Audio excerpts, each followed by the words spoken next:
sobre los débiles en la fe.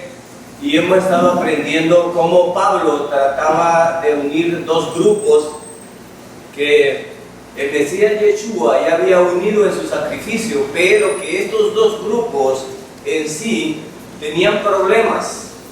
Y creo que estos dos grupos se manifiestan todavía hoy. Estamos en Romanos capítulo 15 y vamos a estudiar del verso 7 en adelante. Romanos capítulo 15, del verso 7 en adelante. Esos dos grupos en ese contexto eran los judíos y eran los gentiles. Pero estudiando yo esto, me pongo a pensar que hoy en día nosotros también tenemos una división grande entre los legalistas y nosotros los que creemos en la gracia. Quizás nosotros nos estaríamos identificando con los gentiles de ese tiempo y los legalistas con los judíos de ese tiempo. Y entonces Pablo, en ese contexto, empieza a escribir de cómo unirlos. Pero algo los separaba. Los judíos consideraban que guardar los días, las fiestas y las comidas era parte determinante para demostrar que eran hijos de Dios o que eran especiales o que eran salvos. Y Pablo estaba enseñándonos dentro de la gracia que nada de eso era importante para ser salvo, sino basta con reconocer que el Mesías Yeshua era nuestro Salvador y que por su muerte en la cruz había limpiado y pagado todos nuestros pecados y éramos libres de cualquier ley y quedábamos bajo la ley de Cristo o bajo la ley del amor. Esto era lo que se estaba tratando, y lo peor era que se estaba tratando entre creyentes, es decir, en creyentes judíos y creyentes gentiles. Hermanos, yo creo que hoy en día también dentro de las congregaciones tenemos este mismo problema. Hermanos que creen que por su conducta o que por sus obras en alguna manera manifiestan mayor santidad que aquellos que no manifiestan estas obras o esta conducta moral. Y hablamos algunas veces de lo que era malo y lo que era bueno. Estuvimos hablando aquí, y el hermano Luis y el hermano Jorge estuvieron haciendo preguntas acerca de lo que ¿qué creen que es malo a hacer? Porque algunos que se la llevan de santos o santulones se consideraban de que se evitaban de hacer cosas que son malas, y que lo que hacían estas cosas que eran malas, entonces, bueno, quizás no eran hasta ni creyentes. Perdón. Esto era lo que se estaba tratando. Pero Pablo dice, reciban al débil en la fe. Reciban al débil en la fe. Pero ¿qué era recibir al débil en la fe? ¿Qué era eso de recibir al débil en la fe? Bueno, el débil en la fe podía ser quién de los dos grupos. Vamos a ver. Un hermano que cree que hay que guardar el sábado y nos dijera a nosotros que nosotros no guardamos el sábado, deberíamos de guardarlo por recibir a este hermano en la fe. Un hermano que nos dijera de que alguien que ya es divorciado no debería estar en la iglesia ni tener privilegio, porque esto no está bien. Entonces nosotros en amor tendríamos que recibirle a este hermano de esa manera. Un hermano que cree que el que fumó un cigarro pues ya está condenado, o el que se tomó un trago de licor también ya cayó y está condenado. La pregunta son hasta dónde vamos a recibir el débil en la fe. Y Pablo lo aclara. Y Pablo dice, ¿saben qué? Ustedes, los que son maduros espiritualmente, van a tratar de evitar aquellas cosas que en alguna medida, solo aquellas cosas que en alguna medida se puedan evitar y sean buenas para el crecimiento del hermano, pues hay que evitarlas. pero Él pone un límite, solo en aquellas cosas que sean buenas. No vamos a decir que, por ejemplo, una hermana débil en la fe viene a nuestra congregación y de pronto se le ocurre ponerse una manta blanca en la cabeza, y entonces todas las hermanas que no se pongan esa manta blanca en la cabeza son Jezabelas o incircus, o son incorrectas e inmorales. Habría que ponernos esa manta a todos, hermanos. Todas las hermanas tendrían que ponerse esa manta en la cabeza en símbolo de eso. Entonces, no estaba fácil para Pablo ni para las congregaciones hoy en día unir estos dos grupos, diría yo, los legalistas con los que creen en la gracia. Recordemos que el grupo de lo que viene de los gentiles, voy a darles una idea. El grupo de los gentiles en ese entonces, los judíos no en vano le llamaban que eran perros inmundos, porque ellos, en las iglesias de ellos, hermanos, andaban todos chulones y tenían relaciones unos con otros, allá en la entrada del edificio, dentro del edificio, se hacían unas hartadas tremendas, y luego el sacerdote igual, hermano, y esto era lo que ellos vivían. Nosotros no tenemos ni idea de las inmundicias que hacían los gentiles. Entonces los judíos, por supuesto, no practicaban estas cosas.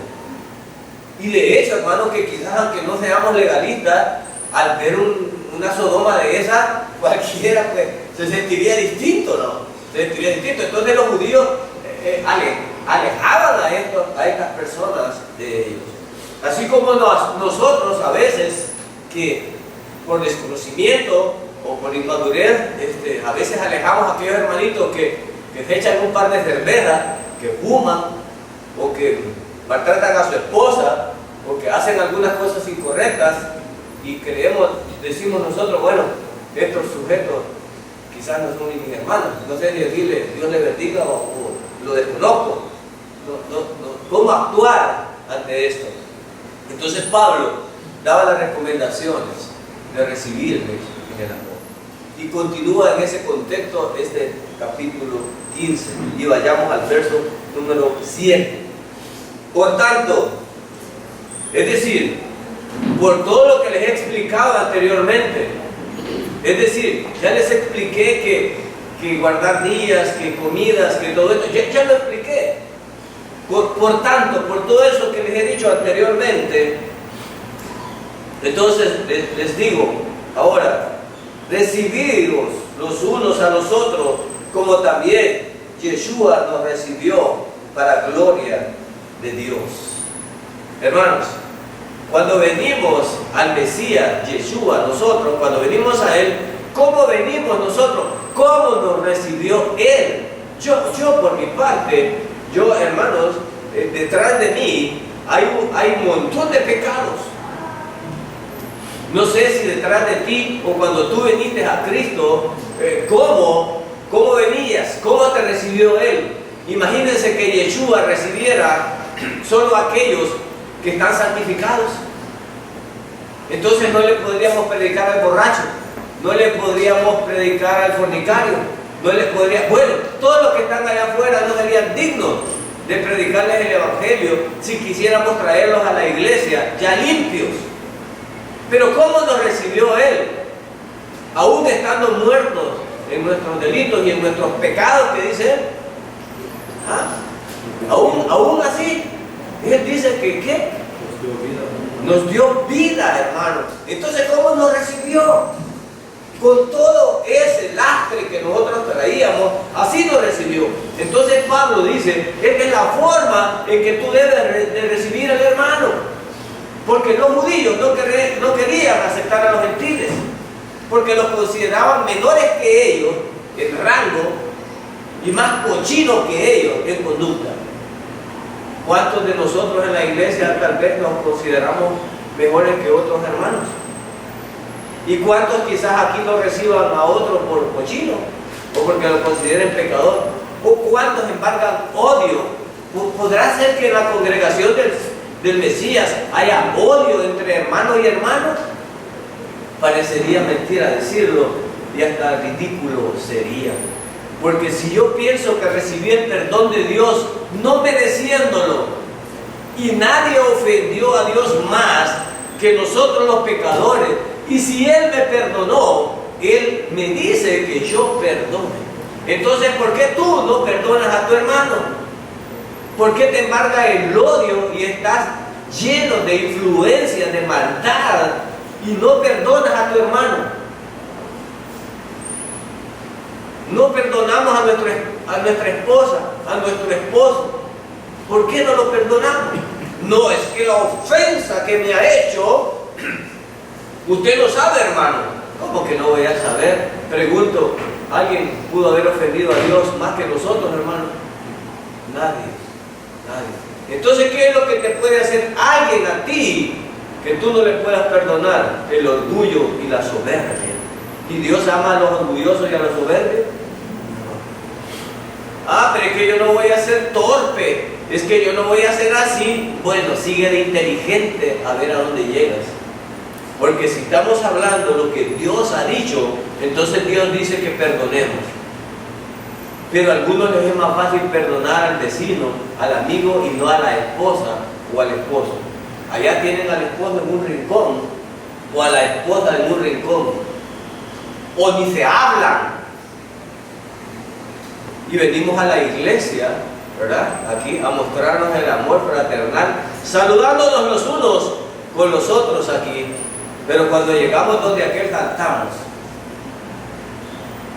recibir al hermano, es lo que está diciendo aquí Pablo. Reciban al hermano, ustedes no los han mandado a juzgar. Pero es que este hermanito es mero carnudo, ¿no? Este hermanito es mero picarón. No, yo no sé. Eso lo va a juzgar Dios, pero Él dice que lo debemos de recibir así como Yeshua desprecia al pecador. No, Él no lo desprecia. Desprecia el pecado, claro. No nos va a aplaudir porque pequemos, pero Él siempre tiene los brazos abiertos, y todo pecador puede creer en Él y ser salvo. En cualquier momento, cualquier pecado que haya cometido le es perdonado. Y si Él perdona, entonces nos manda el apóstol Pablo y nos dice, así como Yeshua recibió a los pecadores, así debemos de recibir a nuestros hermanos que son tiernos, a nuestros hermanos que son inmaduros en la fe. Pero yo no sé si el problema es con los inmaduros o con los maduros, porque los que se creen más espirituales son los que ponen las reglas de lo que no se debe de hacer. El hermanito ignorante a veces puede asistir a cualquier parte, y que como es ignorante, él se va a una feria. Es más, hasta le dedica una canción a la esposa ahí en la rueda que da de la feria. Hasta va a comprar conserva de tonto, puede ir a comprarse un pan a un baile, tal vez no entrar al baile, pero compra el pan. Pero ¿quién es el que se está muriendo porque un hermano anda haciendo esto? ¿Quién es el que está teniendo hasta fuego en su cabeza por eso? Aquel creyente que se cree que él no hace eso. ¿Y por qué él hace eso? Mi mamá me decía, que siempre repetía cuando alguien hay envidia, dice que una señora estaba y hacía una olla y no sé qué es lo que había en la olla, si miel o qué, y un hermano decía, mira mamá, mi hermano está chupando la olla, para que lo castigaran. Y cuando miraba que no lo castigaba, la chupo yo, mano, la chupo yo. O sea que el hermano que le da envidia porque un hermano anda en la feria porque él quiere ir a la feria y que no le digan nada también. O sea, a él le molesta decir, ¿por qué yo me estoy privando de lo que éste hace? O sea, que él tiene ganas de hacerlo. Entonces el que guarda de esa manera es hipócritamente que lo está haciendo, porque tiene ganas de hacerlo también. Y solo el poder del Espíritu Santo nos va ayudando a renunciar, y es lo que Pablo al final decía, en el amor, en el Espíritu, podemos entonces ir entendiendo. Yo, hermanos, he sido aleccionado tantas veces, y hoy cuando leo esto, entiendo cuán bruto he sido yo en el pasado, y cuánto he juzgado yo en el pasado. Ahora Pablo, que es uno de los grandes en la fe, ¿cómo nos alecciona aquí con esta palabra? Verso número 8. Pues os digo que el Mesías Jesús vino a ser siervo de la circuncisión para mostrar la verdad de Dios, para confirmar las promesas hechas a los padres. Bueno, en este verso 8 dice, sí, hermano, pero es que Yeshua, el Mesías, cumplía la ley. Claro que cumplía la ley. Si Él vino a cumplir la ley, Él vino con una promesa que se había hecho y no podía violar la ley. Y claro que Él vino a cumplir la ley. Si alguien cumplió la ley, fue Yeshua el Mesías. Porque estamos hablando de los judíos. Estamos hablando del pueblo de Dios, porque la promesa era para el pueblo de Dios. Porque el problema que está viendo aquí es que alguien que no es pueblo se está metiendo.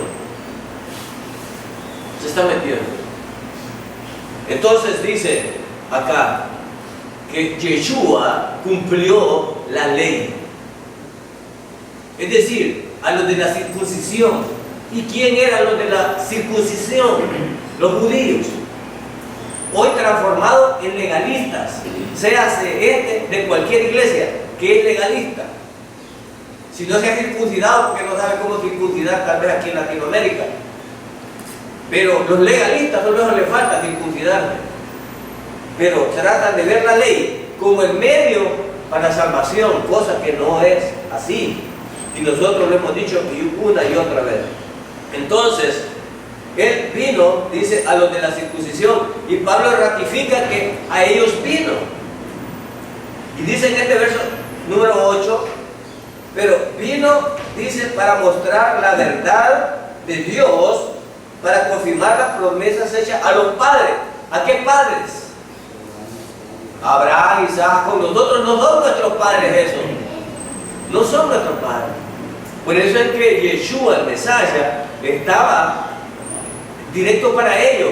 Ahora ellos están celosos e envidiosos que gente que consideran ellos que no valía la pena entrara al pueblo de Dios. Nosotros en nuestra congregación no creo que seamos envidiosos y que nos moleste que alguien entre a nuestra congregación. Si a veces lo que queremos hacer es sacar los que están dentro de la congregación. En la mayoría de iglesias, no sé por qué sucede esto. Luchamos para ir a evangelizar a la calle, para ir a traer de allá, de la calle para acá, a bolos, a ladrones, a prostitutas, o no, hermano. ¿No vamos a predicarles a ellos? Sí les vamos a predicar. ¿Y a dónde los queremos traer?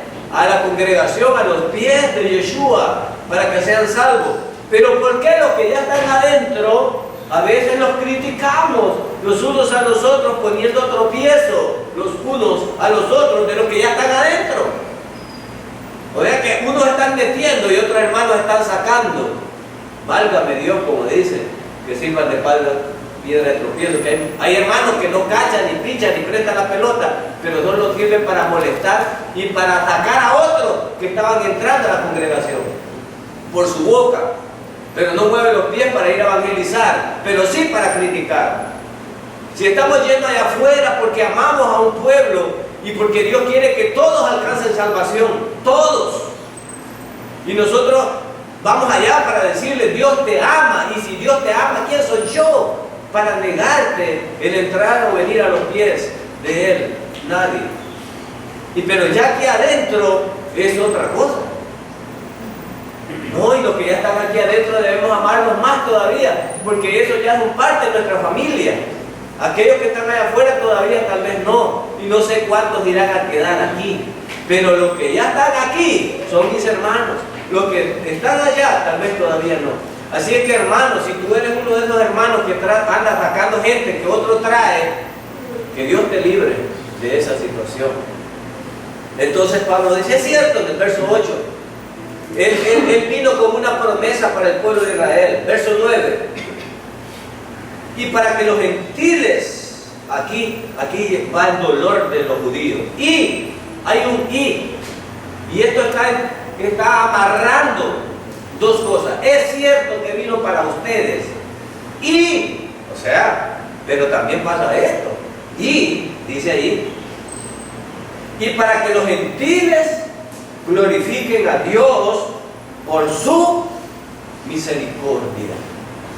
Es decir, que nosotros somos salvos por misericordia.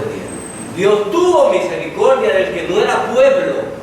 Entonces dice Pablo, es cierto que vino para ustedes, pero también vino para que los gentiles glorifiquen a Dios.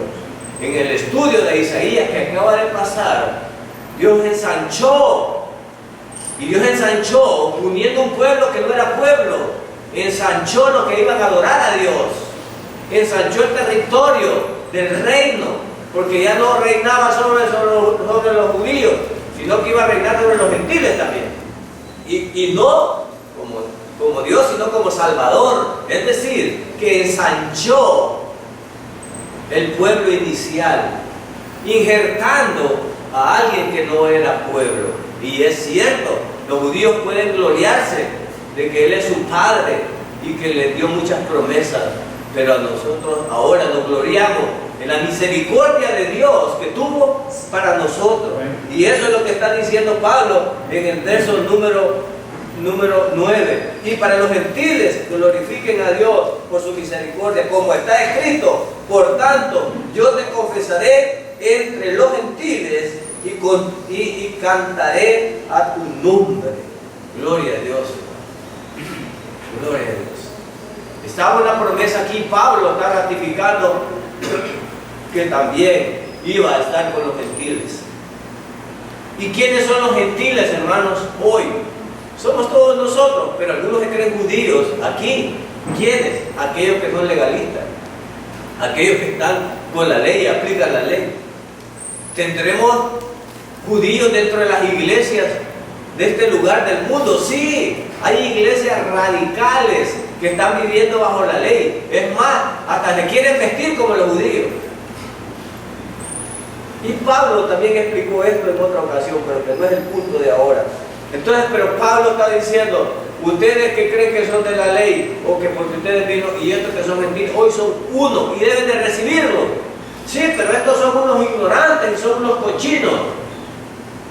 Porque nosotros, nuestro padre Abraham, Isaac y Jacob, sí, es cierto, ustedes saben la ley de memoria, ustedes han vivido las fiestas que Dios les dejó, es cierto, ustedes han visto el Mesías, ustedes han visto proezas que los gentiles no vieron.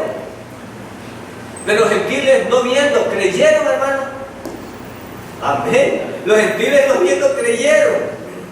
El pueblo de Israel le constaba las maravillas, cómo Dios partió el mar, cómo los anduvo 40 años por el desierto. Ellos lo vivieron. Ellos lo vivieron, abuelos, bisabuelos, tatarabuelos de ellos estuvieron en los eventos escritos en la Torá. Estuvieron allí, pero de los gentiles no. De los gentiles no estaba nadie allí. Pero los gentiles, cuando se les predicó el Evangelio y que ellos por gracia podían alcanzar la salvación que venía para los judíos, los gentiles dijeron sí. Y todavía los judíos no creyendo, Dios permitió que en el poder del Espíritu Santo, porque ellos se sienten orgullosos como unas iglesias hoy, también equivocadamente, se sienten hoy, estos no estuvieron en Pentecostés hablando en otras lenguas, que es la señal del Espíritu Santo. Bueno, entonces dijo el Señor: Pablo, vete allá donde Cornelio y vete a otro lugar y yo les voy a demostrar. Y hablaron en lenguas también los gentiles. Hablaron en lengua los gentiles también, no para demostrar el poder del Espíritu Santo, sino para demostrarle a los malcriados judíos que ellos también Dios los había escogido y que podían recibir el Espíritu Santo, porque los judíos creían que estos cochinos gentiles no podían recibir el Espíritu Santo porque eran muy inmundos. Ahora, no entendían que bajo la gracia podía recibir el Espíritu Santo todo aquel que creyera, independientemente de quién era o cómo había sido. De eso se trataba la gracia. Ahora los gentiles van a alabar. Verso número 11. Y otra vez, verso número 10. Y otra vez dice, alegraos gentiles con su pueblo. Verso número 11. Y otra vez, alabad al Señor todos los gentiles y magnificarle todos los pueblos. Ahora un Dios que venía para un pueblo, ahora Él ensancha su reino, y ahora el reino de Dios es para todos los pueblos, de toda raza y de toda nación, hermanos. Entonces un pueblo adquirido por Dios, un sacerdocio santo, pero de toda nación, de toda raza. No se quedó solo con el pueblo judío. Y esto, hermanos, fue gracias a la misericordia de Dios y a la actitud arrogante de Israel de no aceptar a Yeshua como su Mesías. Este fue lo que nos trajo a nosotros misericordia, pero ya puesto en el plan de Dios. Pero por esto deberíamos de despreciar a Israel. No, tampoco.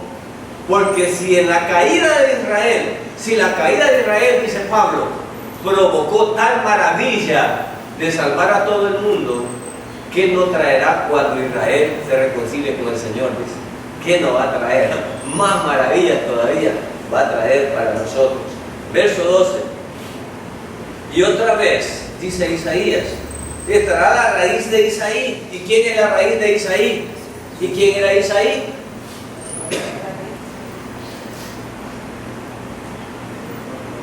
Isaí era el padre de quién? De David.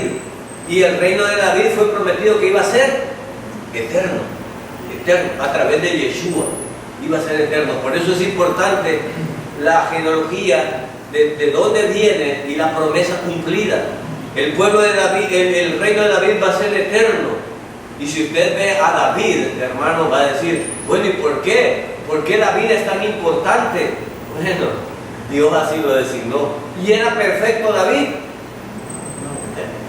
Ni le cuento lo que hacía, porque algunos creyentes pueden arrancar los pelos al decirles eso. No se les puede decir eso, porque algunos que son ultra conservadores y legalistas les pueden morir de una cólera diciendo lo que él hizo. Y qué privilegio ocupa de decir que el Mesías venía de David.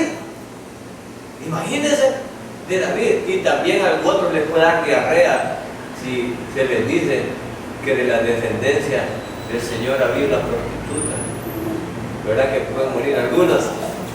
¿Cómo se llamaba la prostituta que entró allí, que vino de la descendencia y que tuvo fe y que escondió a los espías que Israel había mandado y entró a meterse con las genealogías ahí de esa prostituta? Bueno, lo vamos a antes de ver, porque como digo, a algunos les puede dar hasta diarrea decir eso.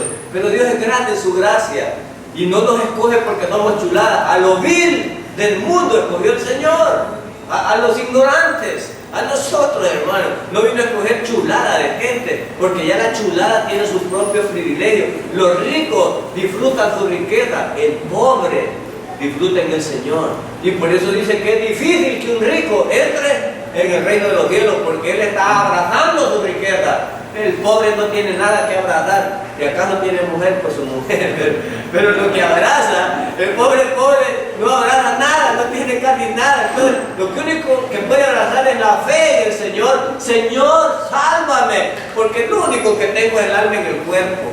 Es lo único que tiene el pobre. Por eso dice que el reino de los cielos es más para los pobres que para los ricos. Pero algunos que están predicando que Dios vino a ser rico y la prosperidad, entonces están equivocados. Jesús, Yeshua, estaba equivocado, porque Él dijo que era más difícil para los ricos. Él dijo que era más fácil que un camello entrara por el ojo, que dijo. Pero ahí nos están predicando que si tú no eres rico, estás en pecado. Hermano, esa es una... en Él creer Y el Dios de esperanza os llene de todo, ¿qué dice, hermano?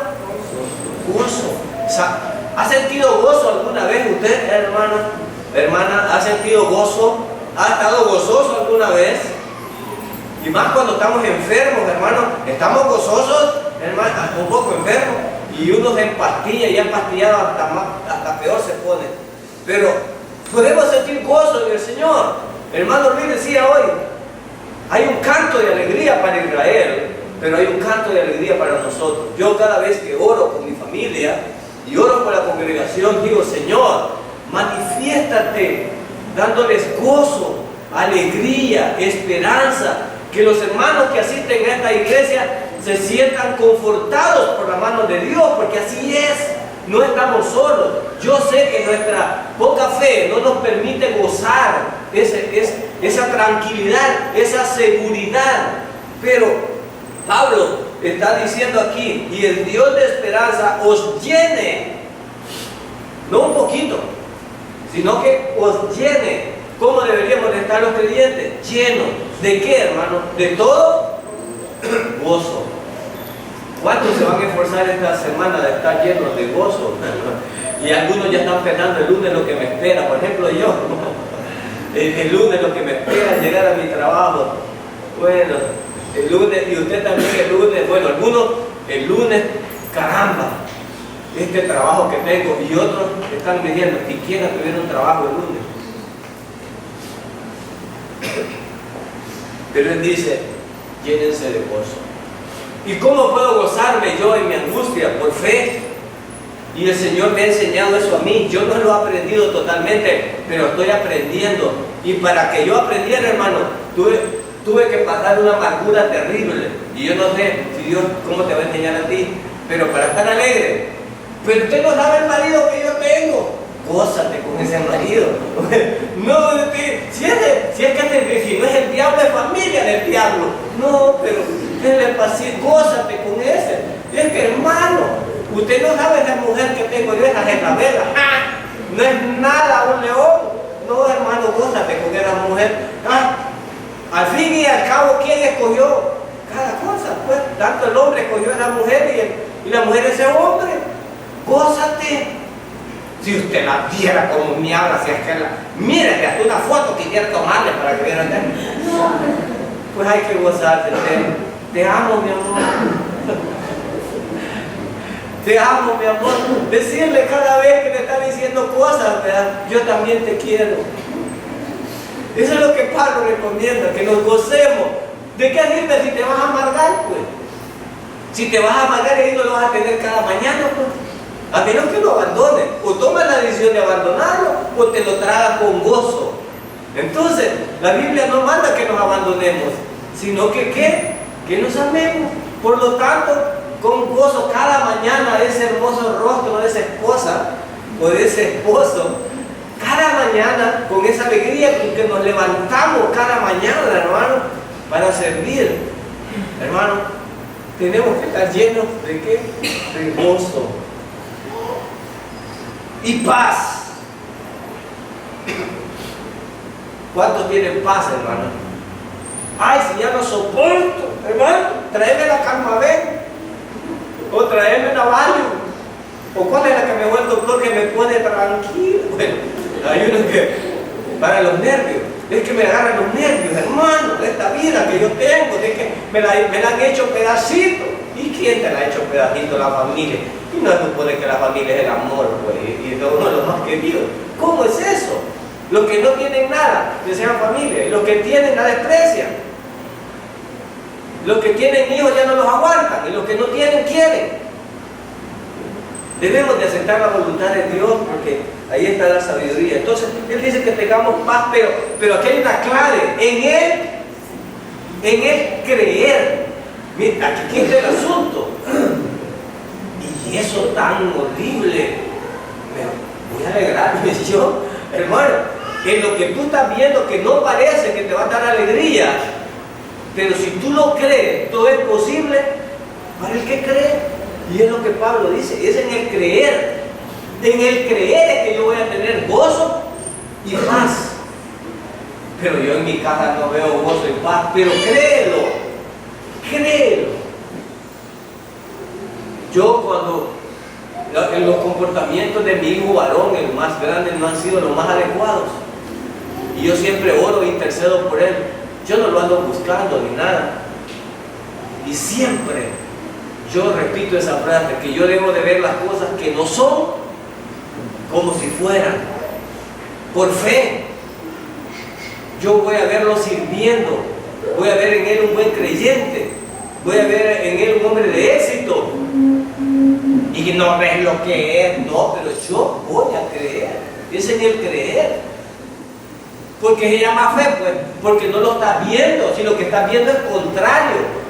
Se llama fe. Mira cómo sucedió. Claro, la fe es la certeza de lo que esperamos, la convicción de lo que no vemos, por eso se llama fe. Si yo lo estuviera viendo, entonces yo no tengo fe. Si yo tengo fe que ese monstruo se va a convertir en una dulzura.